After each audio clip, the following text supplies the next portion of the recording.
माँ करुणामयी माँ परम प्रभु श्री अरविंद समस्त को मोर विनम्र प्रणाम। आज आपण आलोचना रखिंट पृष्ठा 188 चिरंतनी बहिर विषय वस्तु रही चैत्य और सत्य। तार आरंभ कहते चैत्य परिचालित हुए सत्य द्वारा। सत्य है एपरी विषय जहाँकि शाश्वत भावे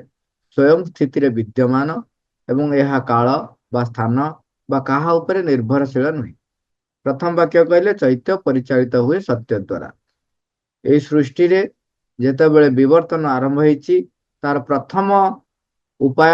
ବା ପ୍ରଥମ କାର୍ଯ୍ୟ ହେଇଥିଲା ନିବର୍ତ୍ତନରେ, ଯୋଉଟାକୁ ଶ୍ରୀଅରବିନ୍ଦ এই ସୃଷ୍ଟିକୁ ଏତେ ସୁନ୍ଦର ଭାବରେ ପ୍ରାଞ୍ଜଳ ଭାବରେ ଏବଂ ବୈଜ୍ଞାନିକ ଦୃଷ୍ଟିକୋଣର ସହିତ ମନ ଯେତେ ଗଭୀରକୁ ଯାଇକି ବୁଝିପାରିବ ତା ପାଖରେ ପହଞ୍ଚିଲା ଭଳି ଆରମ୍ଭ କରି ବୁଝାଇଛନ୍ତି। କହୁଛନ୍ତି ଯେତେବେଳେ କୌଣସି ଏକ ସ୍ଥାନରେ ଯଦି କିଛି ନଥାଏ ତେବେ ସେଠୁ କିଛି ବାହାରି ପାରିବ ନାହିଁ। ଯୋଉଟା ବିଜ୍ଞାନ କହୁଛି ଯେ ଆମ୍ବ ଟାକୁଆରୁ ଆମ୍ବ ଗଛ ହିଁ ବାହାରିବ, କାରଣ ଆମ୍ବ ଟାକୁଆ ଭିତରେ ଆମ୍ବ ଗଛଟି ରହିଥାଏ। ବର ମଞ୍ଜିରୁ ବର ଗଛଟିଏ ବାହାରିବ, ବର ମଞ୍ଜିରୁ ଆମ୍ବ ଗଛ ବାହାରିବ ନାହିଁ କିମ୍ବା ଆମ୍ବ ଟାକୁଆରୁ ବର ଗଛ ବାହାରିବ ନାହିଁ। ବିଜ୍ଞାନ ଯୋଉଭଳି ଭାବରେ ବୁଝିଛି ଏ ଯୋଉ ସୃଷ୍ଟିଟି କିପରି ହେଇଛି ତାର ଗଭୀର ସତ୍ୟଟିକୁ ଶ୍ରୀଅରବିନ୍ଦ ଅତି ବିଜ୍ଞାନୋଚିତ ଭାବରେ ବର୍ଣ୍ଣନା କରୁଛନ୍ତି ଯେ ପ୍ରଥମେ এই ସୃଷ୍ଟି ଭିତରେ ଯୋଉ କିଛି ନାହିଁ ବୋଲି ଲୋକ କହୁଛନ୍ତି ତାହା ସତ୍ୟ ନୁହେଁ। ସତ୍ୟ ହଉଛି କଣ? এই ସୃଷ୍ଟି ହିଁ ହଉଛନ୍ତି ନିଜେ ସ୍ୱୟଂ ପରମ ବା ସଚିଦାନନ୍ଦ ପରମ ପ୍ରଭୁ। ସେ ପରମ ଚେତନା ନିଜେ ନିବର୍ତ୍ତିତ ହେଲେ ନିଶ୍ଚେତନାର ଗହ୍ୱରରେ। ଯେତେବେଳେ ସେ ନିଜେ ନିବର୍ତ୍ତିତ ହେଇଛନ୍ତି ତେଣୁ ସମସ୍ତ ଶକ୍ତି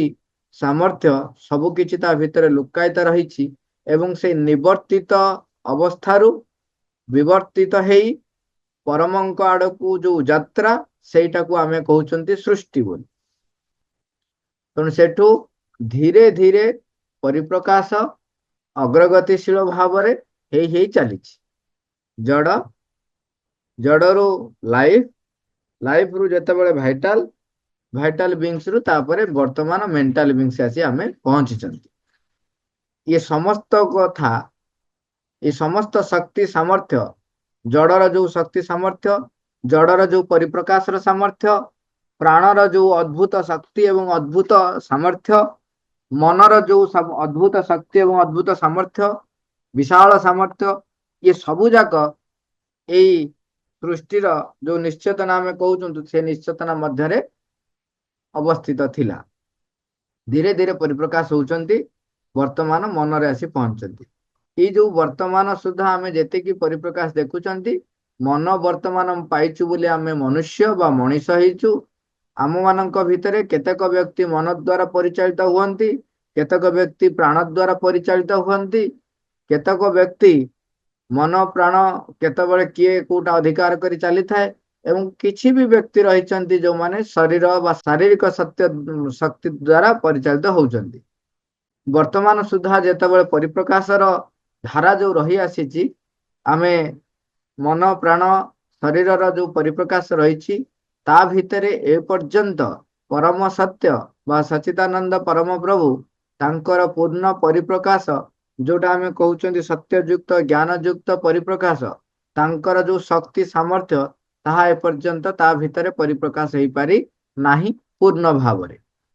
तेणु सेटाकू आमे मनुष्य माने बुझिबा भली भावरे कहा जाउची जे सेटा होउची अज्ञानता एवं से अज्ञानतारू ज्ञान आड़ू यात्रा होउची। ये जो निश्चेतनारू सत्य आड़ू यात्रा होउची, असत्यरू सत्य आड़ू यात्रा होउची। ये होउची विवर्तनर धारा। तेणु मन प्राण शरीर ए पर्यंत भगवान को पूर्ण रूपे परिप्रकाश करि पारि नाहंती। तेणु सी अज्ञानता द्वारा सी जो कार्य होउची बा जो भली भाବରେ परिप्रकाश करछंती ताकू कहा जाउची अज्ञानता बा अंधकार। काहे कि ना जेहेतु अज्ञानता अंधकार भितर आमे रहिचु, असत्य भितर रहउचु, प्रत्येक जगह आमे कोन करूचु ना जो घटनाटे घटुची सेथिरे कहूची मु करूची बोली। ନାଇଁ କି? ଏ ସବୁର କର୍ତ୍ତା କିଏ? ନା ମୁଁ ହଉଛି କର୍ତ୍ତା। ଇଏ ଘର ବାଡି ଏ ସବୁ କାହାର? ନା ମୋର ଘର ବାଡି। ଯଦି ବାପା ଅ, ଆମର ଯିଏ ବାପା କିମ୍ବା ମା ଯଦି କିଛି କୋଉଠି ଗୋଟେ ବଡ ପଦବୀ ବା ଗୋଟେ କୋଉଠି ଗୋଟେ ପ୍ରତିଷ୍ଠା ପାଇଲେ, ଜାଣିଛୁ ସିଏ ହଉଛି ମୋ ବାପା। ଯେତେବେଳେ ଯଦି ପିଲାଟିଏ ଯେତେବେଳେ କିଛି କୋଉଠି ପାଇଲା, ତେବେ ସିଏ କିଏ ଜାଣିଛୁ? ସେ ମୋ ପୁଅ। ଏଇ ମୁଁ ଏବଂ ମୋର ଆ ଭିତରେ ରହିଛୁ। ଯଦି କିନ୍ତୁ ତାର ଗୋଟେ ଲିମିଟେସନ ଆମେ ଦେଖୁଛୁ ଯେ ଆମର ଜ୍ଞାନ ହଉଛି ସୀମିତ। ଆମେ ଜାଣୁଛୁ ଯେ ଆମ ଭିତରେ ସତରେ କିଏ ଅଛନ୍ତି କି ନ ଅଛନ୍ତି ଆମେ ଯଦି ବି ନ ଜାଣିଛୁ, କିନ୍ତୁ ଏକଥା ଜାଣୁଛୁ ଯେ ମୁଁ ଯେତିକି କହୁଛି ତା ବାଦେ ଆହୁରି ବହୁତ କଥା ରହିଛି। ତେଣୁ ମୋର ଯୋଉ ଦୃଷ୍ଟି ଯୋଉ ସୀମିତ, ସେଇ ସୀମିତତାକୁ କୁହାଯାଉଛି ଅଜ୍ଞାନତା। ଯେତେବେଳେ ବିସ୍ତୃତ, ଯେତେବେଳେ ଗଭୀରତର ତଥ୍ୟ ଯେତେବେଳେ ପରିପ୍ରକାଶ ହେବା ପାଇଁ ସୁଯୋଗ ପାଉଛି, ସେଇ ଆଡକୁ ଯାତ୍ରାଟାକୁ ଆମେ କହୁଛନ୍ତି ସତ୍ୟର ଯାତ୍ରା, ସତ୍ୟ ଆଡକୁ ଯାତ୍ରା ବୋଲି। ତେଣୁ ଏଇ ଯୋଉ ଅଜ୍ଞାନତା, ଅନ୍ଧକାର, ଇଏ ମନ ପ୍ରାଣ ଶରୀରର ଯୋଉ କାର୍ଯ୍ୟ କରୁଛି ଏ ପର୍ଯ୍ୟନ୍ତ ସେଇଥିରେ ରହିଛି। ତାର ସୀମିତତା ରହିଛି ଏବଂ ସିଏ ଯେତେବେଳେ ବି ପରିପ୍ରକାଶ କରୁଛି ସବୁ ଜାଗାରେ ସିଏ କହୁଛି ମୁଁ ଅଛି ବୋଲି ହଉଛି। ତେଣୁ ସେଠି ସିଏ ତାର ସୀମାକୁ ଭୁଲିଯାଏ, କିନ୍ତୁ ପୁଣି ଯେତେବେଳେ ଅସୁବିଧା ପଡେ ସେତେବେଳେ ସେ ଭାଗ୍ୟକୁ ନିନ୍ଦା କରେ, ଭଗବାନଙ୍କୁ ନିନ୍ଦା କରେ, ପ୍ରତିପକ୍ଷକୁ ନିନ୍ଦା କରେ, ପରିବେଶକୁ ନିନ୍ଦା କରେ, ପରିସ୍ଥିତିକୁ ନିନ୍ଦା କରେ। ଯଦି ସେ ଅଜ୍ଞାନତା ଏବଂ ଅନ୍ଧକାର ଦ୍ୱାରା ପରିଚାଳିତ ହଉନଥାନ୍ତା, ତେବେ ପରିବେଶ ପରିସ୍ଥିତିରେ ଯୋଉମାନେ ରହିଛନ୍ତି, ଯୋଉ ଘଟଣା ଘଟୁଛି ତାକୁ ସେ ନିନ୍ଦା କରନ୍ତା ନାହିଁ। ତାର ଯଦି ସାମର୍ଥ୍ୟ ଅସୀମ ହେଇଥାନ୍ତା, ତେବେ ସିଏ କାହାକୁ ସମାଲୋଚନା ମଧ୍ୟ କରିନଥାନ୍ତା। ଆମେ ଯେତେବେଳେ କାହାକୁ ସମାଲୋଚନା କରନ୍ତି, କାହିଁକି ସମାଲୋଚନା କରନ୍ତି? ନା ଆମେ ନିଜେ ତାକୁ ବଦଳେଇ ଦବାର ସାମର୍ଥ୍ୟ ରଖିନାହୁଁ। ଯଦି ମୋର କାହାକୁ ବଦଳେଇ ଦବାର ସାମର୍ଥ୍ୟ ରହିଥାଏ, ତେବେ ମୁଁ ତାକୁ ସମାଲୋଚନା କରିବା ଦରକାର ପଡୁନଥାନ୍ତା, ମୁଁ ତାକୁ ବଦଳେଇ ଦେଇଥାନ୍ତି, ସମାଲୋଚନା କାହିଁ କରିବି? ତେଣୁ ମୋର ସୀମିତତା ଭିତରେ ମୁଁ ରହୁଛି ଏବଂ ମୁଁ ମୋର ଏଇ ଯୋଉ ଅହଙ୍କ ଇନ୍ଦ୍ରିକ ଜୀବନରେ ମୁଁ ବଞ୍ଚି ରହିଛି। ତେଣୁ ଆକୁ କୁହାଯାଉଛି ଅଜ୍ଞାନତା।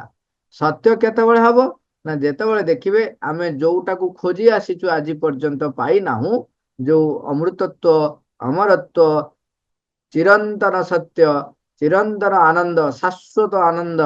ଏଇ ଯୋଉଟାକୁ ଆମେ ଖୋଜି ଆସିଛୁ ପାଇନାହୁଁ, ସେଇ ଦିଗରେ ଆମକୁ କିଏ ସେ ପରିଚାଳିତ କରେ? ଏଇ ଖୋଜି ଖୋଜି ଖୋଜି ଖୋଜି ଚାଲିବା ଭିତରେ କିଛି ଅନେକ ବ୍ୟକ୍ତି ସେମାନେ ଅନୁଭବ କରିଛନ୍ତି ଏବଂ ପ୍ରାପ୍ତ କରିଛନ୍ତି, ଆତ୍ମା ସହିତ ସମ୍ପର୍କୀଭୂତ ହେଇଛନ୍ତି। ଏବଂ ଯେତେବେଳେ ଆତ୍ମା ସହିତ ସମ୍ପର୍କୀଭୂତ ହଉଛନ୍ତି, ସେତେବେଳେ ସେମାନେ ପରିପ୍ରକାଶ କରିଛନ୍ତି ଯେ ଆମ ଭିତରେ ଏଇ ଯୋଉ ଶାଶ୍ୱତ ସତ୍ୟ ଯୋଉଟା ଚିରଦିନ ପାଇଁ ରହେ, ସିଏ ହଉଛି କିଏ? ସେ ନା ଆମ ଭିତରେ ଥିବା ଅନ୍ତରାତ୍ମା। ସିଏ ହଉଛନ୍ତି ସେଇ ବିଶାଳ, ସେଇ ବିସ୍ତୃତ ପରମ ଚେତନାଙ୍କର ଚେତନାର ସ୍ୱତଃ ଅଂଶ, ଯିଏକି ପୂର୍ଣ୍ଣ ଭାବେ ହଉଛନ୍ତି ସିଏ ମୋ ମଧ୍ୟରେ ନିହିତ ରହିଛନ୍ତି। ସିଏ ହଉଛନ୍ତି ଆମର ଆତ୍ମା ଏବଂ ଆତ୍ମା ତାଙ୍କ ସହିତ ସବୁବେଳେ ସଂଯୁକ୍ତ ହେଇକି ରହିଥାଏ।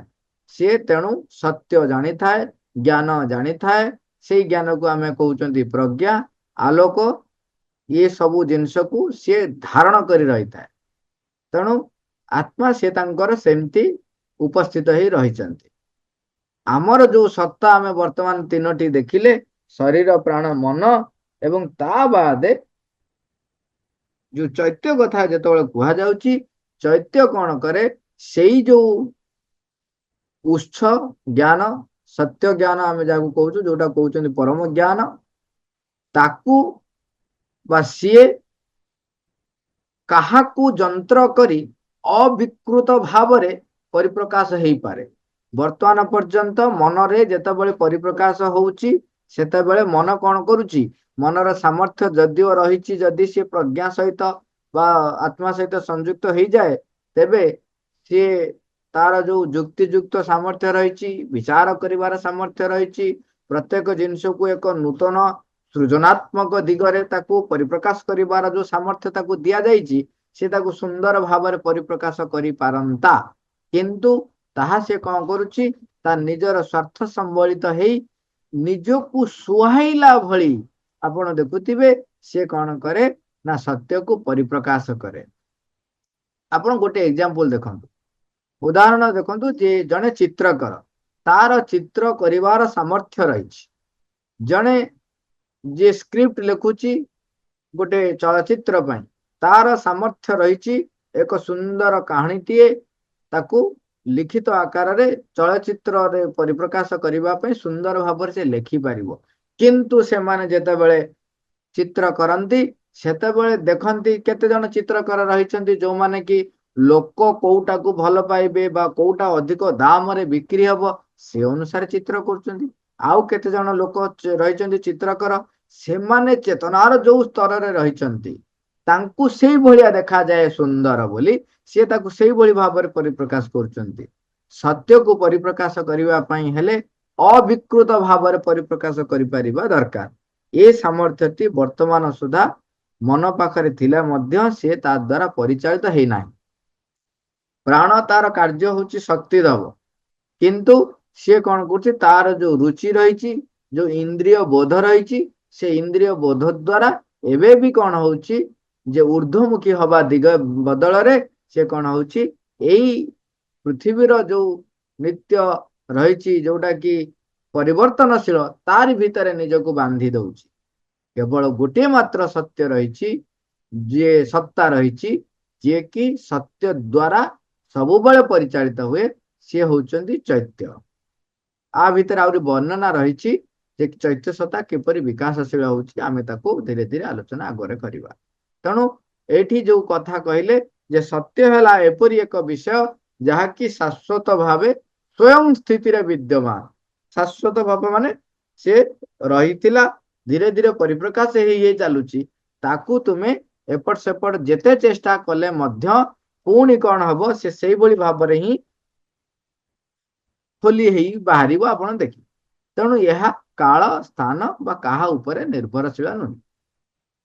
ଯେତେ ଦିନ ଧରି ଯିଏ ବି ଆପଣ ଦେଖନ୍ତୁ ଆଜି ପର୍ଯ୍ୟନ୍ତ ଇତିହାସ ସାକ୍ଷୀ ରହିଛି, ଯିଏ ଯେତେ ଚାହିଁଛି କୌଣସି ଜିନିଷକୁ ଅଟକେଇ ପାରିନାହିଁ। ଯେତେବେଳେ ସତ୍ୟ ପରିପ୍ରକାଶ କରିବାକୁ ଆସିଛି ସେତେବେଳେ ତାକୁ କେହି ଅଟକେଇ ପାରିନାହାନ୍ତି। ଆପଣ ଭାବନ୍ତୁ ଦିନ ଥିଲା ଯୋଉ ଏବେ ବାହୁବଲୀ ଫିଲ୍ମ ଦେଖିଥିବେ, ବାହୁବଲୀ ଫିଲ୍ମରେ ଆପଣ ଦେଖିଲେ କଟପ୍ପା ଜାଣୁଛି ଯେ ଯୋଉ ରାଜାଙ୍କୁ ସେ ମାରିବାକୁ ଯାଉଛି ସେ ରାଜା ସେ ଭୁଲ କରିନାହାନ୍ତି, ସିଏ ନ୍ୟାୟବାନ ନୀତିବାନ ଏବଂ ସମସ୍ତଙ୍କର ସେ ହଉଛନ୍ତି ପ୍ରିୟ, କିନ୍ତୁ ସିଏ ହଉଛି କଣ ଯେହେତୁ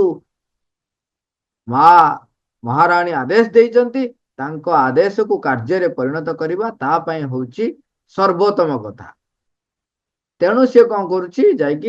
ହତ୍ୟା କରୁଛି। ଏଠି କଣ ହଉଛି ଆମ ସେଇ ଯୋଉ ପରିପ୍ରକାଶର ଯୋଉ ସ୍ତର ରହିଛି ସେଇ ପରିପ୍ରକାଶ ସ୍ତରରେ ତାର ଚେତନାର ସ୍ଥିତି ରହିଛି ଏତିକିରେ ସୀମିତ ରହିଛି। ସତ୍ୟକୁ ବାଛିବାର ସାମର୍ଥ୍ୟ ତାର ଏପର୍ଯ୍ୟନ୍ତ ଆସିନାହିଁ। ଆପଣ ମହାଭାରତରେ ଭୀଷ୍ମକୁ ଦେଖନ୍ତୁ, ଭୀଷ୍ମ ଜାଣୁଛନ୍ତି ସବୁ କଥା ଜାଣୁଛନ୍ତି କିନ୍ତୁ ସେ ସତ୍ୟ ପଥରେ ଠିଆ ହେଇ ପାରୁନାହାନ୍ତି, ଅସତ୍ୟ ପଛରେ ଠିଆ ହେଇଛନ୍ତି, ତାଙ୍କର ପ୍ରତିଜ୍ଞାକୁ ବଡ କରିଛନ୍ତି ଏବଂ ପ୍ରତିଜ୍ଞା ବଦଳରେ ସତ୍ୟ ବିରୁଦ୍ଧରେ ସେ ଠିଆ ହେଇଛନ୍ତି। ତେଣୁ ତାଙ୍କର ରସାତଳଗାମୀ ହେଇଛନ୍ତି ବା ତାଙ୍କର ମୃତ୍ୟୁ ହେଇଛି, ଯଦିଓ ସେ ଇଚ୍ଛା ମୃତ୍ୟୁ ବର ପାଇଥିଲେ। ତେଣୁ ଏଠି ରହୁଛି ଯେ ତମେ କାହାକୁ ବାଛୁଛ, ଚେତନାର ସ୍ଥିତି ଅନୁସାରେ କଣ ହୁଏ ଆମେ ସେଇ ଅନୁସାରେ ବାଛୁ। କିନ୍ତୁ କାଳ ବା ସ୍ଥାନ ସିଏ କଣ କରେ ସତ୍ୟକୁ ଲୁଚେଇ ପାରେ ନାହିଁ, କିଛି କେହି ଲୁଚେଇ ପାରନ୍ତିନି, ସିଏ ପରିପ୍ରକାଶ ହବ ହିଁ ହବ। ତମେ ତାକୁ ଯୋଉଥିରେ ବାନ୍ଧୁଛ ବାନ୍ଧ, ଚେଷ୍ଟା କରିବ କିନ୍ତୁ ପାରିବ ନାହିଁ। କାହିଁକି ନା ସତ୍ୟ ପରିପ୍ରକାଶ ହବ ହିଁ ହବ। ଯିଏ ସତ୍ୟ ବିରୁଦ୍ଧରେ ଠିଆ ହେଇଛି ପ୍ରତ୍ୟେକ ଯୁଗରେ ସମସ୍ତେ କଣ ହେଇଛନ୍ତି ନା ମୃତ୍ୟୁ ଲାଭ କରିଛନ୍ତି ବା ତାଙ୍କର ଧ୍ୱଂସ ହେଇଛି। ଆପଣ ଯୋଉଠୁ ବି ଆରମ୍ଭ କରନ୍ତୁ, ହିରଣ୍ୟକଶିପୁ କୁହନ୍ତୁ, ବିଭୀଷଣ ରାବଣ କୁହନ୍ତୁ, ଯେତେ ଯେତେ ଅସୁର ସତ୍ତା ମାନେ ଦେଖିଛନ୍ତି, କେତେ ଅସୁର ସତ୍ତା, କେତେ ଦେବୀ ମାନେ ତ କେତେ ଅସୁରକୁ ମାରିଛନ୍ତି, ନରକାସୁର କେତେ ସୁର, ସିଏ କଂସ ବି ହଉ ଜରାସନ୍ଧ ବି ହଉ। ତେଣୁ ଏଇଭଳି ଭାବରେ କେହି ରହିନାହାନ୍ତି। ଆଉ ଗୋଟେ କଥା ଏଠି ମନେ ପଡୁଛି କହିଦଉଛି, ସେଟା ହଉଛି ଆପଣ ଆମେ ଦେଖିବା ଯୋଉ ଏକଲବ୍ୟଙ୍କୁ କୁହାଯାଏ ଯେ ଏକଲବ୍ୟଙ୍କୁ ଦ୍ରୋଣ ତାଙ୍କର ଆଙ୍ଗୁଠି କାଟି ଭୁଲ କଲେ, କିନ୍ତୁ ତାର ପଶ୍ଚାତରେ ଥିବା ସତ୍ୟକୁ କେହି ଜାଣନ୍ତି ମାନେ ପରିପ୍ରକାଶ ହେଇନାହିଁ। ସେଇ ଯୋଉ କଥାଟା ଆମେ ସମସ୍ତଙ୍କ ପାଖରେ ପହଞ୍ଚି ପାରିନାହିଁ। କଣ ହଉଛି ଏକଲବ୍ୟ ଜଣେ ସାଧାରଣ ଯୋଦ୍ଧା ନଥିଲେ, ଏକଲବ୍ୟ ସେ ହଉଛନ୍ତି ଜରାସନ୍ଧଙ୍କର ସେନାପତିଙ୍କର ପୁତ୍ର। ଚିନ୍ତା କରନ୍ତୁ, ଜରାସନ୍ଧ ହଉଛି ସତ୍ୟର ବିରୋଧୀରେ ଠିଆ ହେଇଛି। ଅସତ୍ୟର ସେ ହଉଛନ୍ତି ପ୍ରତୀକ, ଅସୁର ଶକ୍ତିର ସେ ହଉଛନ୍ତି ପ୍ରତୀକ। ଯିଏ ବିବର୍ତ୍ତନକୁ ପଛକୁ ନେଇଯାଉଛି, ଯିଏ ସତ୍ୟକୁ ସ୍ୱୀକାର କରୁନାହିଁ, ଯିଏ ଅଜ୍ଞାନତାକୁ ବଢେଇବାରେ ସାହାଯ୍ୟ କରୁଛି, ଯିଏ ଆସୁରିକ ଶକ୍ତିକୁ ପ୍ରାବଲ୍ୟ କରିବାରେ ସାହାଯ୍ୟ କରୁଛି, ତାର ଯିଏ ସେନାପତି, ତାର ସିଏ ପୁତ୍ର, ସିଏ ଯୋଉ ପ୍ରକାରର ସରସଜ୍ଜା ଯୋଉ ସରଶକ୍ତିର ଯୋଉ ବା ଧନୁର୍ବିଦ୍ୟା ଯୋଉ ଆୟତ କରିଛି, ତାର ଫଳରେ କଣ ହବ ନା ଅସୁର ଶକ୍ତିର ବିଜୟ ହବ, ସତ୍ୟର ବିରୁଦ୍ଧରେ ସେ ଠିଆ ହବ। ତେଣୁ ସେଠି ଆବଶ୍ୟକ ହଉଛି ତାକୁ ନିରସ୍ତ୍ର କରିବା। ଇଏ କାର୍ଯ୍ୟ କଣ ହେଇଛି ଦେଖନ୍ତୁ, ଯଦିଓ ସିଏ ଚେଷ୍ଟା କରି ଦୂରରେ ରହି ଦ୍ରୋଣଙ୍କର ଶିକ୍ଷାକୁ ସେ ଗ୍ରହଣ କରିଛି, ସର୍ବସମର୍ଥ ହେଇଛି, କିନ୍ତୁ ସେ ସତ୍ୟ ବିରୁଦ୍ଧରେ ଠିଆ ହବାର ତା ଭିତରେ ଯୋଉ ସମ୍ଭାବନାଟି ରହିଛି, ତେଣୁ ସତ୍ୟ କଣ କରୁଛି, ଦ୍ରୋଣଙ୍କୁ ବ୍ୟବହାର କରୁଛନ୍ତି, ତାଙ୍କର ଆଙ୍ଗୁଠି କାଟୁଛନ୍ତି, ଯାହା ଫଳରେ ସେ ସତ୍ୟ ବିରୁଦ୍ଧରେ ଠିଆ ହେଇପାରିବ ନାହିଁ। ତେଣୁ ଏଠି ସତ୍ୟ କେବେ ବି କାଳ ସ୍ଥାନ କାହା ଉପରେ ନିର୍ଭରଶୀଳ ନୁହେଁ। ସିଏ କଣ କରେ, ସମସ୍ତଙ୍କୁ ଯନ୍ତ୍ର ଭାବେ ବ୍ୟବହାର କରେ ଏବଂ ଆଗେଇ ଚାଲେ, ବଢି ବଢି ଚାଲେ। ତାପରେ କହୁଛନ୍ତି ଅନ୍ୟ ପକ୍ଷରେ ଆମର ଚୈତ୍ୟ ସତ୍ତା ହେଲା ଏକ ବିକାଶଶୀଳ ସତ୍ତା। ଏହା ବଢି ବଢି ଚାଲେ, ଆକୃତି ଗ୍ରହଣ କରେ, ଆଗକୁ ଆଗକୁ ଗତି କରେ ଏବଂ କ୍ରମଶଃ ନିଜକୁ ଅଧିକରୁ ଅଧିକ ଏକ ବ୍ୟକ୍ତିରେ ପରିଣତ କରୁଥାଏ। ଏଇ ଯୋଉ କଥାଟିଏ ଆମ ଭିତରେ ଅନେକ ସମୟରେ ଦ୍ୱନ୍ଦ୍ୱ ଆସେ ଯେ ସତରେ ଆତ୍ମା କିଏ, ସେ ଚୈତ୍ୟ କିଏ? ସେ ଅନ୍ତରାତ୍ମା ଆମେ କହୁଛନ୍ତି, ସିଏ କିଏ? ସେ ପୁଣି ଚୈତ୍ୟ କିଏ? ଜୀବାତ୍ମା ପୁଣି କିଏ? ଏଇଭଳି ଭାବରେ ଅନେକ ପ୍ରଶ୍ନ ଆସେ। ସେଠି ଆମେ ସାଧାରଣ ଭାବରେ ଲୋକ ବୁଝିବା ପାଇଁ ଆମେ କହୁ ଯେ ତମେ ଯାହାକୁ ଆତ୍ମା କହୁଛ ସେଇ ହଉଛନ୍ତି ଚୈତ୍ୟ ବୋଲି। ଆମେ ଏଇଟା ସାଧାରଣ ଲୋକଙ୍କୁ ବୁଝେଇଲା ବେଳେ କହୁ। ଯେତେବେଳେ ଆମେ ଅଧିକ ଗଭୀର ଅର୍ଥକୁ ଯିବା, ସେଇଟା ଏଇଠି ବର୍ତ୍ତମାନ ବର୍ଣ୍ଣନା କରୁଛନ୍ତି। କଣ ହୁଏ? ଅନ୍ତରାତ୍ମା ଯିଏ ଆମର ରହିଛନ୍ତି, ସିଏ ହଉଛନ୍ତି ସ୍ୱୟଂ ପରମଙ୍କର ସ୍ଥିତି। ଆମର ମନ ପ୍ରାଣ ଶରୀର ବାହ୍ୟ ସତ୍ତା ଯେତେ ଗୁଡାଏ ରହିଛନ୍ତି, ତାଙ୍କ ଉପରେ ଚୈତ୍ୟ ସତ୍ତା ଯେତିକି ଅଧିକରୁ ଅଧିକ ତାଙ୍କୁ ଯନ୍ତ୍ର କରିକି ପରିଚାଳିତ କରେ, ଆମ ଭିତରେ ଯୋଉ ଗୋଟେ ତିଆରି ହୁଏ, ସିଏ ଯୋଉ ସତ୍ତାଟିଏ ବା ଯୋଉ ଶକ୍ତିଟିଏ ତିଆରି ହୁଏ, ସିଏ ତାର ନାମ ହଉଛି ଚୈତ୍ୟ। ତା ମାନେ ମନ ପ୍ରାଣ ଶରୀରରେ, ଆମେ ସହଜରେ ବୁଝିବା, ମନ ପ୍ରାଣ ଶରୀରରେ ଏଇ ଯୋଉ ପରମଙ୍କ ପ୍ରତି, ମାଙ୍କ ପ୍ରତି ଯେତିକି ଯେତିକି ବିଶ୍ୱାସ, ନିର୍ଭରତା ବା ସତ୍ୟ ପ୍ରତି, ପରମ ସତ୍ୟ ପ୍ରତି, ଜ୍ୟୋତି ପ୍ରତି, ପରମ ଯୋଉ ଜ୍ୟୋତି, ଯୋଉ ଦିବ୍ୟ ଜ୍ୟୋତି, ଦିବ୍ୟ ଆନନ୍ଦ, ଦିବ୍ୟ ଜ୍ଞାନ, ପରମ ସତ୍ୟ ପ୍ରତି ଯେତିକି ଯେତିକି ମନ ପ୍ରାଣ ଶରୀରରେ ଆମର ଖୋଲି ଖୋଲି ଯିବ, ସେତିକି ଯେତିକି ଯେତିକି ତା ଭିତରେ ଏଇ ଅନ୍ତରାତ୍ମା ର ପ୍ରଭାବରେ ବା ପରମଙ୍କୁ ସେ ଯେତିକି ଯେତିକି ପରିପ୍ରକାଶ କରିବ, ସିଏ ଗୋଟେ ରୂପ ଗ୍ରହଣ କରେ। ସେଇଥିପାଇଁ ଲେଖୁଛନ୍ତି ସେ ଆକୃତି ଗ୍ରହଣ କରେ।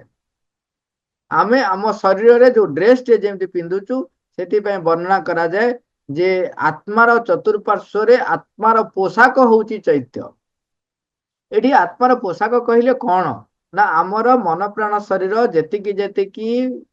ଅନ୍ତରାତ୍ମା ଦ୍ଵାରା ପରିଚାଳିତ ହବ ବା ପରମଙ୍କ ଦ୍ଵାରା ପରିଚାଳିତ ହବ, ତା ଭିତରେ ଯେତିକି ଯେତିକି ଭଗବାନଙ୍କ ପ୍ରତି ବା ମାଙ୍କ ପ୍ରତି ବିଶ୍ୱାସ, ନିର୍ଭରତା, ସତ୍ୟ ପ୍ରତି ଯେତିକି ଆସ୍ଥା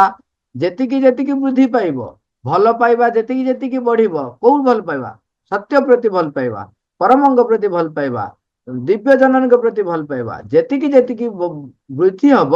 ସିଏ କଣ ହବ, ଗୋଟେ ଧୀରେ ଧୀରେ ଧୀରେ ଧୀରେ କଣ ହବ, ଯେମିତି ମାଟି ଗୋଟିଏ ପରେ ଗୋଟିଏ ଛାଞ୍ଚ, କଣ ଯୋଉ ମୂର୍ତ୍ତି ତିଆରି କଲା ଯେମିତି ମାଟି ଗୋଟିଏ ପରେ ଗୋଟିଏ ପରସ୍ତ ଦିଆଯାଏ, ସେଇଭଳି ଭାବରେ ଅନ୍ତରାତ୍ମା ଚତୁଃପାର୍ଶ୍ୱରେ ସିଏ କଣ କରେ, ଗୋଟେ ରୂପ ଗ୍ରହଣ କରେ, ଗୋଟେ ଆକୃତି ଗ୍ରହଣ କରେ। ସେଥିପାଇଁ ଆଗକୁ ଆଗକୁ ଗତି କରେ ବୋଲି କୁହାଯାଉଛି। ତାମାନେ ଯେତେ ଅଧିକରୁ ଅଧିକ ଆମେ ପରିଣତ ବା ପରିପ୍ରକାଶ କରିବାରେ ସହଯୋଗ କରିବା ପରମ ସତ୍ୟଙ୍କୁ, ପରମ ସତ୍ୟ ଯେତିକି ଯେତିକି ପରିପ୍ରକାଶ ହେବେ, ଯେତେ ଅଧିକରୁ ଅଧିକ ବିଶ୍ୱାସ ନିର୍ଭରତା ବଢିବ, ତାହେଲେ ଚୈତ୍ୟ ଯୋଉ ସତ୍ତାଟିଏ ତିଆରି ହବା ଦିଗରେ ସେତିକି ସେତିକି ଗୋଟିଏ ଗୋଟିଏ ସ୍ତର ଆଗେଇ ଆଗେଇ ଚାଲିବ। ଆମେ ବର୍ଣ୍ଣନା ରହିଛି माँ कहते जे कौन हुए ना प्रथमे साइकिक एसेंस आमे बुझिबा भाबरे जेतिकी बुझी परिबा से हिसाब रे आमे आलोचना करिबा जे साइकिक एसेंस तैयारी हुए एसेंस कौन मन करा जो कौन से को जगह रे धूपटिए जाउची धूपर बासनाटे आम पाखरे आसी पहुंचुची बा झुणाटे दिया जाउची झुणार बासनाटे आसी आम पाखरे पहुंचुची से जो बासनाटा होची एसेंस एपर्यंत धुआं देखि नांती धूपर धुआं गति देखि नांती जेटा साइकिक एसेंस सी जेते आपण देखिबे तापर जदी सेही बासना को करी करी आपण आगु को जिबे ताहाले जो धुआंटा टिके टिके देखा जीवो तमाने सेही जेतेबेले धूपटिए आमे लगाउचंती धूपटिरु धीरे धीरे कौन होची धुआंटा बाहरुची देखिबे प्रथमे बाहरला बेलକୁ गाढ़ थाए तापर धीरे धीरे से जेते मिसौची से जेते चौड़ा ही जाउची एवं सेति फिका ही जाउची तापर कौन हबो अनेक बाट पर आउ धूप धुआं देखा जीवनी किंतु बासना देखा जीवो तमाने जो बासना जो देखा जाउची आमे ताकू आम भाषा रे एमती बुझिबा सी होउची जानि कि साइकिक एसेंस तमाने प्रथम प्रथमे जेतिकी विश्वास निर्भरता बढ़ी बढ़ी चलिला सेटा साइकिक एसेंस आकार रे एई भली भाबरे रहिची घनीभूत हेई नै तापर आहुरी अधिक रु अधिक जते हबो जानि कि धुआं भलिया माने किछि किछि रूप ग्रहण करिवो तमाने आउ टिके घनीभूत हबो तापर जाय कि आपण पाखरे पहुंचे कोठी साइकिक एसेंस परे साइकिक प्रेजेंस आपण देखिबे हां अरे एटा धुआं एटा धूपर धुआंटा हां एउटु बासनाटा बाहरची तापर जाय कि पहुंचीबे साइकिक बिंग सेते बेले जाय कि चैत्य सत्ता आपण गोटे रूप ग्रहण करनबो तमाने धूपटा को आपण देखिले से धूपटी कौन रोची जेमती तमाने जो चैत्यटी चैत्य सत्ता परिणत हबो सेते बेले जाय कि चैत्य व्यक्तित्व परिणत हबो नहले ता पूर्व पर्यंत कौन थाए ना जेहेतु साइकिक एसेंस ये रही जदि पवन आसिला ताले धुआंटा उड़ी गला तेणु कौन हुए बासना थाए धुआंटा उड़ी जाए तमाने साइकिक एसेंस साइकिक प्रेजेंस तैयारी हेलानी किंतु सेते बेले मध्य विरोधी शक्ति हो बा प्रतिकूल शक्ति हो सी कौन करे भिन्न भिन्न भिन्न युक्ति माध्यम हो बा कौन प्रकार हो किछि समय पई ताकू सत्य पथरु ताकू पथभ्रष्ट कर दे पारे एपट सेपट कर दे पारे पूरा से पथरु बाहरी जीवन पथरु बाहरी जीवन ताकू टिके एपट सेपट कर दे पारे तेणु जे पर्यंत चैत्य सत्ता व्यक्तित्व रे परिणत है नांती सेते बेले ताकू चैत्य सत्ता बोली आपण कोन न कहि कि ताकू कहंती कोन जे साइकिक प्रेजेंस चैत्य उपस्थिति ता पूर्वरु साइकिक एसेंस चैत्य अनुभूति तो यही भली भाबरे धीरे धीरे कौन हुए चैत्य व्यक्तित्व बा चैत्य सत्ता तैयारी हुए तेणु एठी सेति कहउची चैत्य सत्ता हला एक विकासशील सत्ता किंतु से ये कोउथिरे तैयारी होची ना केवल सत्य द्वारा तैयारी होची जेतिकी जेतिकी विश्वास निर्भरता आस्था बढ़ी बढ़ी जाउची सेतिकी सेतिकी ये तैयारी ही जाउची तेणु यह पूर्ण सत्य द्वारा सब बेले परिचालित होइथाय तेणु तापर माँ से लिखुଛନ୍ତି यह क्रमशः निजको अधिक रु अधिक एक व्यक्ति रे परिणत करुथाय यही रीति रे यही सत्य को ए नित्य अद्वैत एक और चिरंतन सत्य को प्रकाश करिवार अधिक रु अधिक समर्थ होता है आमे आमे सिना ताकू सत्यर भिन्न भिन्न दिग देखिकी वर्णना करूचु केई केई जेमती कहंतिनी ना ना सबुठार बड़ होउचंदी किए से ना विष्णु शिव आ ब्रह्मा होउचंदी तांको तळे केई केई कहंती शिव होउचंदी बड़ ब्रह्मा आ विष्णु होउचंदी तांको तळे केई केई कहउचंदी ना नाही आद्या शक्ति अदिति सी होउचंदी बड़ तांको तळे मान प्रकृतरे तांको तळे बा तांको ई सबरे किछि अर्थ नाही जेतेबेले आपण आध्यात्मिक अनुभूति लाभ करिवे सेतेबेले देखिबे किछि नाही सच्चिदानंद परम प्रभु जो आदि शक्ति सब होउचंदी एक सी कौन करुचंती निजकू भिन्न भिन्न भाव परिप्रकाश करुचंती सी जो भली भाव परिप्रकाश करचंती सी होउचंदी गोटे रूप जोटा कि आमे शिव कहउचंती सी गोटे परिप्रकाश करचंती साकार रूप ग्रहण करचंती विष्णु रूप रे साकार रूप ग्रहण करचंती ब्रह्मा रूप रे तापर तांकर कार्य करिया पई तांको शक्ति पई भिन्न भिन्न सगळ देवता मानकु तयारी करचंती तेणु एई भली भाव तयारी हेची सेतिरे सेति पई जेतळ मांकर देखिबे मांकर वर्णना रहउची सेतेबेले व्यष्टिगत रूप बा आमे देखुछु तांकर व्यक्ति रूपटे देखुछु किंतु ता पूर्वरु आउटा रहउची विश्वातीत रूप विश्वगत विश्वातीत माने विश्वगत ताने विश्व समग्र विश्वर गोटे जननी रहिचंदी जे विश्वगत जननी विश्वातीत माने एई विश्वर आउर अतीत जेते समग्र माने केते केते मिल्की वे भी अछि केते केते रहिछि माने केवल सौर जगत नु ता बाद आउर केते केते रहिछि ये सबुर अतीत रे जो ये सबु को जे परिचालित करछन से होचन विश्वातीत ओके ट्रांसडेंटल तापर आछन कॉस्मिक तापर आछन इंडिविजुअल तेणु एई भली भाबरे से परिप्रकाश होचंती कार्य करि चलिचंती किंतु सत्य होची गोटिए ए होची अद्वैत सेटा नो द्वैत द्वितीय किछि नाही तो आमेर परिप्रकाश बेले आमे ताको भिन्न भिन्न रूप दउछु तेणु चैत्य सत्ता से सब कहुच्छी चैत्य सत्ता है एक अग्रगतिशील सत्ता अंतरात्मा जेतिकी जेतिकी मन प्राण शरीर भितर परिप्रकाश हो पार मन प्राण शरीर भितर जेतिकी जेतिकी सत्य प्रति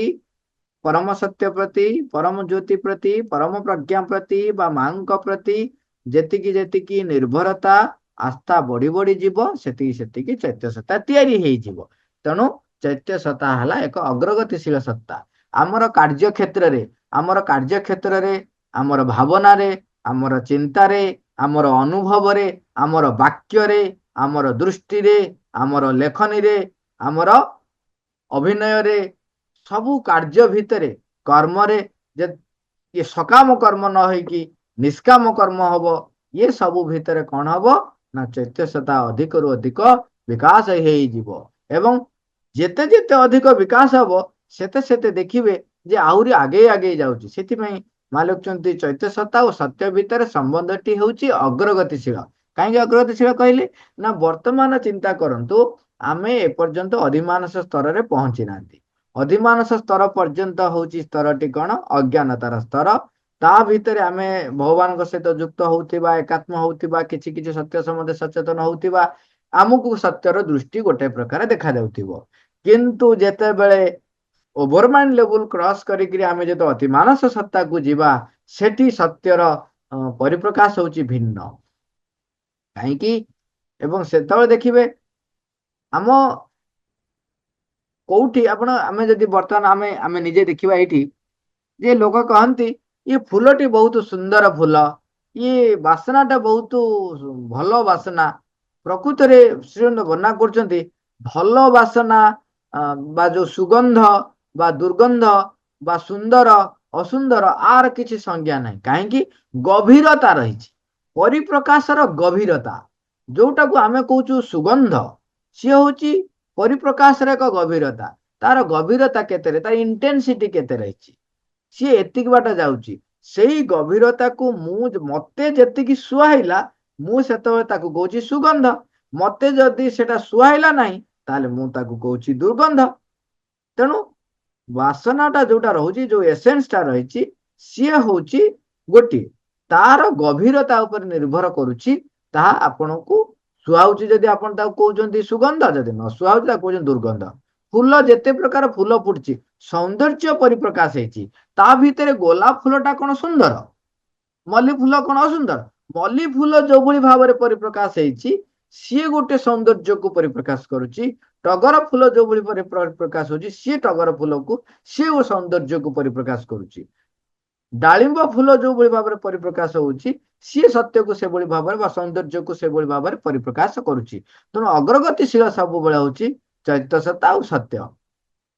सेतिपई मां आमको जहाँ कहउचंदी आमे से संपर्क रे टिके अधिक सचेतन हवा दरकार कहउचंदी तुमे जदी सेई एक संगरे तुम अंतरर सत्यटी संपर्क रे सचेतन होई नथिबो तेबे तुमे तुमर चैत्य सत्ताटी संपर्क रे मध्य सचेतन होई पारिबो नाही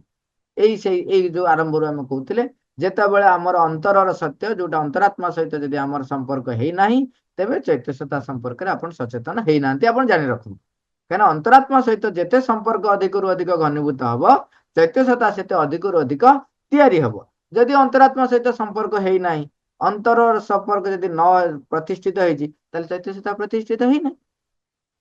तेणु एठी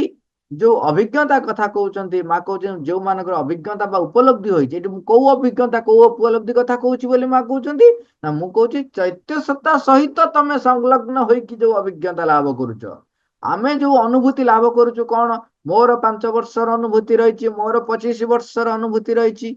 ये 25 वर्षर 5 वर्षर अनुभूति क्या नहीं रही मनर सीमित ज्ञान ये तथ्ययुक्त ज्ञान ये तथ्य कौन ना यही भलिया हेले या हुए सी जो चलिकी जाऊँगी ना ना सी विनम्र केते नरम है कि तलक मुह पोतिकी जाऊँगी आमे यही ज्ञान रे सीमित रहूँ किंतु सी तलक मुंड नुए नुए कहीं जाऊँगी आप जानते से सतरे विनम्र बोली कहीपर ଆପଣ ଯିଏ ଆପଣ ଘର ମାନଙ୍କରେ ଦେଖୁଥିବେ ବେଳେ ବେଳେ ଆଉ ଗୋଟେ ଏବେ ଭିଡିଓ ଫିଡିଓ ବି ବହୁତ ଦେଖୁଛନ୍ତି ଯେ ଯୋଉ ପିଲା ଭଲ ପଢୁଥିଲା କ୍ଲାସରେ ସିଏ କିନ୍ତୁ ଶିକ୍ଷକକୁ ଯେତେବେଳେ ଶିକ୍ଷକ ବୟସ୍କ ହେଇଯାଇଛନ୍ତି ହଇରାଣ ହେଇଛନ୍ତି ତାଙ୍କୁ ସାହାଯ୍ୟ କରିନାହିଁ କିନ୍ତୁ ଯିଏ କ୍ଲାସରେ ମାଡ଼ ଖାଉଥିଲା ସିଏ ସାହାଯ୍ୟ କରିଛି ଏଇ ପ୍ରକାରର ଯୋଉଗୁଡା ଦେଖୁଥିବେ ତେଣୁ କୋଉଟା ଆପଣ ସତ୍ୟ ବୋଲି କହିବେ କୋଉ ଅନୁଭୂତିଟାକୁ ଆପଣ କହିବେ ଏହା ହଉଛି ସ୍ଥିର ନିଶ୍ଚିତ ସତ୍ୟ ବୋଲି କହିପାରିବେ ନାହିଁ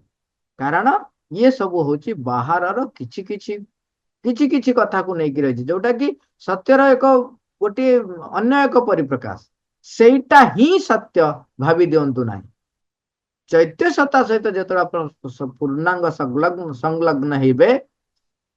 ସେତେବେଳେ ଆପଣଙ୍କ ଭିତରେ ଯୋଉ ଅଭିଜ୍ଞତା ଆସିବ ସେତେବେଳେ ଦେଖିବେ ଯେ ଆପଣ ସତ୍ୟ ସମ୍ପର୍କରେ ସଚେତନ ହେଇପାରୁଛନ୍ତି ଗୋଟେ ଦେଖନ୍ତୁ ଯୋଉମାନେ ବ୍ୟବହାର କରି ଶିଖିଛନ୍ତି ଚିନ୍ତାକୁ ବ୍ୟବହାର କରି ଶିଖିଛନ୍ତି ତାଙ୍କର ଭାବନାର ଶକ୍ତିକୁ ସେମାନେ ଆପଣ ଯଦି ଗୋଟେ ଦୃଢ ନିଶ୍ଚୟତା ବୋଧ କରି କହିବେ ଯେ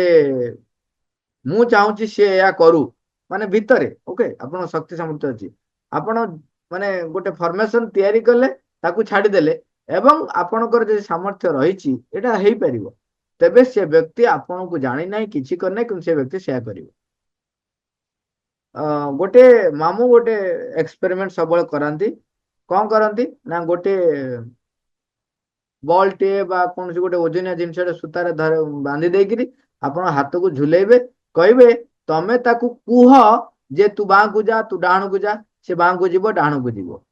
ଆପଣ ଏମିତି ହାତରେ ଧରିବେ ତାକୁ କହିବେ ବାଁକୁ ଯା ଡାହାଣକୁ ଯା ଅନେକ ସମୟରେ ଅନେକ ବ୍ୟକ୍ତି କହନ୍ତି ସିଏ ଯେତେ କରିପାରନ୍ତି ମାମୁଁ କହିବେ ରୁହ ମୁଁ ଧରୁଛି ମାମୁଁ ହାତଟା ଧରିବେ ତାପରେ କହିବେ କୁହ ତମେ କୁହ ବାଁକୁ ଯା ବାଁକୁ ଯା ବାଁକୁ ଯା ସେ ବାଁକୁ ଯିବ ସେ ସୂତାର ସେଇଟା ବାଁକୁ ଚାଲିବ ଡାହାଣକୁ ଯା ସେ ଡାହାଣକୁ ଯିବ ବାଁ ଡାହାଣ ଯା ଆହୁରି ଜୋରରେ ଯା ସେ ଆହୁରି ଜୋରରେ ଯିବ ଅନେକ ବ୍ୟକ୍ତି କହନ୍ତି ଯେ ନା ମାମୁଁ ଏମିତି ହାତ ହଲେଇ ଦଉଛନ୍ତି କିନ୍ତୁ ମୁଁ ବି ନିଜେ ଦେଖିଛି ଅନେକ ବ୍ୟକ୍ତି ବି ଦେଖିଛନ୍ତି ଆମେ ଏଠି ଦେଖିଛୁ ସେମାନେ କୁହନ୍ତି ନା ନା ନା ନା ମୁଁ ନିଜେ ଦେଖିଛି ଯେ ପ୍ରକୃତରେ ଯେତେବେଳେ ହାତରେ ଧରିଲି ସେତେବେଳେ ତାକୁ ଚାହିଁକିରି ମୋ ମନ ଭିତରେ ଯୋଉ ଇଚ୍ଛା ଶକ୍ତି ପ୍ରୟୋଗ କଲି ଯାହା ଜୋରେ ଦୌଡ ଜୋରେ ବାଁ ଡାହାଣ ଆଗ ପଛ ଜୋରେ ଆହୁରି ଜୋରେ କହିଲି ସେ ଏପଟ ସେପଟ ହବା ଆରମ୍ଭ କଲା ଜୋରେ ଜମାରୁ ହାତ ମୁଭମେଣ୍ଟ ନ କରିକି ମୁଁ ଭିତରେ ଯୋଉ ଇଚ୍ଛା ଶକ୍ତି ପ୍ରୟୋଗ କଲି ତାହା ଯୋଉ ବାଟ ଦେଇକି ଯାଇକି ହଉ ଆପଣ ତାକୁ କୁହନ୍ତୁ ଯେ ଆମର ନର୍ଭ ଦେଇକି ଯାଇକିରି କଲା କିନ୍ତୁ ନର୍ଭ ଦେଇକି ଯାଇ ଗଲା ଯେ କିନ୍ତୁ ଆପଣ ହାତ ହଲେଇବା ଦରକାର ପଡେନି ସିଏ ହଲେ ଜୋରରେ ହଲେ ଏଇଟା ଆମେ ନିଜେ କରିକି ଦେଖିଛୁ ତେଣୁ ଇଚ୍ଛା ଶକ୍ତି ପ୍ରୟୋଗ କରି ସୂତାଟିକୁ ହଲେଇ ହୁଏ ସେମିତି ଇଏ ଗୋଟେ ଛୋଟିଆ କଥାଟି ଉଦାହରଣ ଦିଆଗଲା ତେଣୁ ସେଇଭଳି ଭାବରେ ଯେତେବେଳେ ଆମେ ସତ୍ୟ ସମ୍ପର୍କରେ ସଚେତନ ହବା ସେତେବେଳେ ସେ ଯୋଉ ଅପୂର୍ବ ଶକ୍ତି ସେ ଯୋଉ ବିସ୍ତୃତ ଯୋଉ ବିଶାଳ ଶକ୍ତି ବିଶାଳ ସତ୍ୟ ସମ୍ବନ୍ଧରେ ଗୋଟେ ପରମ ସତ୍ୟ ସମ୍ବନ୍ଧରେ ଆମର ସଚେତନ ହବ ସିଏ କଣ ହବ ଇଏ ମନ ଭିତରେ ଆମର ଯୋଉ ରହିଛି ଚିନ୍ତା ବା ଯୋଉ ଧାରଣା ତା ସହିତ ଇଏ କୌଣସି ସମ୍ପର୍କ ନାହିଁ ସେଥିପାଇଁ ମା ଲେଖୁଛନ୍ତି ମୁଁ କହୁଛି ଚୈତ୍ୟ ସତ୍ତା ସହିତ ପୂର୍ଣ୍ଣାଙ୍ଗ ସଂଲଗ୍ନ ହୋଇଯିବାର ଅଭିଜ୍ଞତା କଥା ତୁମେ ଆଗରୁ ଏ ସମ୍ପର୍କରେ ମନରେ ପୋଷିଥିବା କୌଣସି ଚିନ୍ତା ବା ଧାରଣା ସହିତ ସଂଲଗ୍ନ ହୋଇଯିବା କଥା ମଧ୍ୟ ଏହା ନୁହେଁ ମୁଁ କହୁଛି ସତକୁ ସତ ଏକ ଯଥାର୍ଥ ସଂଲଗ୍ନତାର କଥା ସମସ୍ତେ ମଧ୍ୟ ସେଇ କଥା କହନ୍ତି ଯେଉଁ ମୁହୂର୍ତ୍ତରୁ ତୁମର ଏହି ସଂଲଗ୍ନତା ଘଟିଯିବ ତୁମେ ସେଇ ମୁହୂର୍ତ୍ତରୁ ନିଜ ଭିତରେ ଶାଶ୍ୱତ ସତ୍ୟ ସମ୍ବନ୍ଧରେ ସମ୍ପୂର୍ଣ୍ଣ ସଚେତନ ହେଇଯିବ ଏଇ ଯୋଉ କହିଲେ ଆମର ଏଇ ଯୋଉ ବାହାରେ ଯୋଉ ଆମେ ଯୋଉ ଲାଗି ରହିଛୁ ତା ସହିତ ଯଦି ଆମେ ତାଠାରୁ ବିଚ୍ୟୁତ ହେଇକିରି ଚୈତ୍ୟ ସହିତ ତା ସହିତ ଯଦି ଆମେ ପ୍ରତ୍ୟେକ ମୁହୂର୍ତ୍ତରେ ସଂଲଗ୍ନ ହେଇକି ରହିବା ତାହେଲେ ଶାଶ୍ୱତ ସତ୍ୟ ସମ୍ବନ୍ଧେ ସତତ ସଚେତନ ହେଇ ରହିବା ଏଇଥିପାଇଁ କଣ ହବ ପ୍ରଥମ ପ୍ରୟାସ ଆମ ଭିତରେ ରହିବ ଯେ ଆମେ କଣ କରିବା ମନର ଯୋଉ କାର୍ଯ୍ୟ ରହିଛି ତାକୁ ଅବିଶ୍ୱାସ କରିବୁ ଆତ୍ମ ଅବିଶ୍ୱାସ କଥା ନିଜ ଉପରେ ବିଶ୍ୱାସ ହରେଇବା କଥା କୁହାଉନି मन जेतेबेले जो विचार आनी दउची जो ज्ञान को सी कहूँ यहीटा ही हूँ परम ज्ञान जो कथाटी कहूँ यहीटा ही हूँ ठीक आमे जेतेबेले निजको जाहिर करू सेतेबेले निजको आपण अविश्वास करिवे ए अविश्वास करिवार धारा होउची कौन बा काहींकी प्रथमे प्रथमे निजे सत्तरे माने शब्दरे मा निजको निजे कहिबे तापर निजे देखि पारिबे जे सतरे मो ज्ञान तो एतिकी सीमित मु केमिति कहूँ एईटा ही सत्य आ व्यतिरक आ किछि नाही कहीं ना मु एठी बसीची ए कांथ सेपटे कौन होउची मते देखा जाउ नाही मु एई 5-10टा लोकଙ୍କ सहित मिसिची हाँ मु 1000-5000 व्यक्तिଙ୍କ सहित मिसिची हाँ मु 50-100-1000 बही पढ़ी कौन समग्र संसार 1000टा बही रही ए समग्र संसार कौन मात्र 1000टा लोक अच्छा समग्र संसार प्रत्येक व्यक्ति हूँ अन्य व्यक्ति ठार स्वतंत्र तेबे सेठी परिप्रकाश केते भिन्न रहिलानी केते केते प्रकार स्थिति रही मु केते संपर्क सचेतन है किंतु तथापि मु कहे मु बहुत बड़ ज्ञानी जो माने प्रकृत ज्ञानी जो माने प्रकृत आपण जदि वैज्ञानिक मानकर जदि बायोग्राफी पढ़िबे से माने कहउचंती अरे आमे किछि ज्ञान नुह एई सृष्टि रे अखंड ज्ञान भर्ती रही माने शाश्वत माने एति परिव्याप्त ज्ञान रही ता भितरे मोर जो ज्ञानटी सी मात्र गोटे बालिकणार सदृश बालिकणा को जदि केते भाग करा जाए से गोटे भाग सदृश कहीं ना ये परिप्रकाश रे आउर अनेक रही शक्ति सामर्थ्य रही तेणु ता संबंध मोर जो ज्ञान मोर जो शक्ति सामर्थ्य केते तेणु ताकू प्रथमे अविश्वास करिवे अविश्वास कला पर कौन करिवे ताकू नहीं कि मां को पाखरे थोइबे जे मां तुम आलोक आ उपरे पड़ू आकू कौन करू माने परिस्फुटन करू ताकू वृद्धि करू कौद उद्देश्य रे सेति पे सब बळे मन रखिबे कस्मै देवाय आपण जो कथा कहउचंती कौन पे कहउचंती मते लोक भल कहिबे मोर प्रशंसा हबो ताले आपण सत्य संबंध रे सचेतन हे परिबे नाही ए कार्य किए करिछि मु करिछि ए सब गुडा किए करिछि मु करिछि एते वर्षर परिश्रम मु करिकि तयारी करछि एति जानि जो एठी जो रिलीज रहिछि अरे मु पूरा कहि बोली कि आनिछि अरे मु आनिछि माने श्रीरंग रिलीज को मु आनिछि कोन मु आनिछि अरे जे पर्यंत सी न चाहिए आपण तांको बाछि परिबेनी सी he who chooses the divine or he who chooses the infinite has chosen it ताको इनफाइनाइट चूज करछंतु तेणु आमे जो ए जो मुतो बोधरु बाहरिबा मिथ्याचार रु बाहरिबा सत्य संबंध रे सब पळे गोटे अनुराग रखिबा प्रथमे रखिबे कोन अनुराग रखिबे गोटे भल पाइबा रखिबे तापरे संकल्प करिवे तापर संकल्पटाकू दृढ़ करिवे संकल्पटाकू दृढ़ करिया पई बाट होउची कोन ना मा लिखचंती अवलोकन देखिबे तापर कहउचन सतर्क सतर्क माने देखिबे कौ गतिविधि कौ वाक्य कौ बही कौ पाठ कौ लोक मु जहा सहित भेटुची जो पाठ पढ़ुची जो बही देखुची जो चलचित्र देखुची जो गीत शुणुची जहा व्यक्ति सहित मिशुची जो परिवेश रहउची से परिवेश गुड़िक मते रूपांतर अभिमुखे नउची तो ताहले मु ताकू ग्रहण करिबि नहले ताकू प्रत्याख्यान करिबि ओके तेणु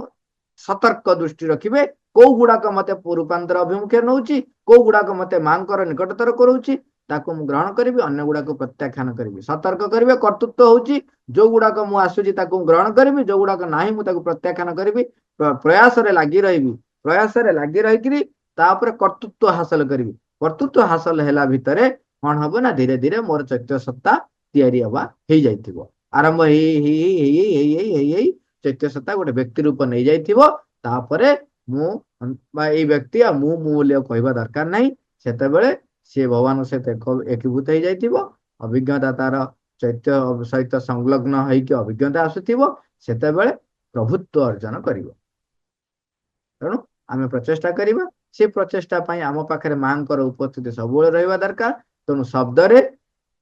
प्रथमे शब्द रे हो ता सहित मन रे हो ता सहित चेतना रे ए तीनिटी जाकरे मां को परिप्रकाश करिबी नाम जप करिबी समर्पण करिबी सब कथा कहिबी तांको पाखरे कहिबी निजर मनर ए जो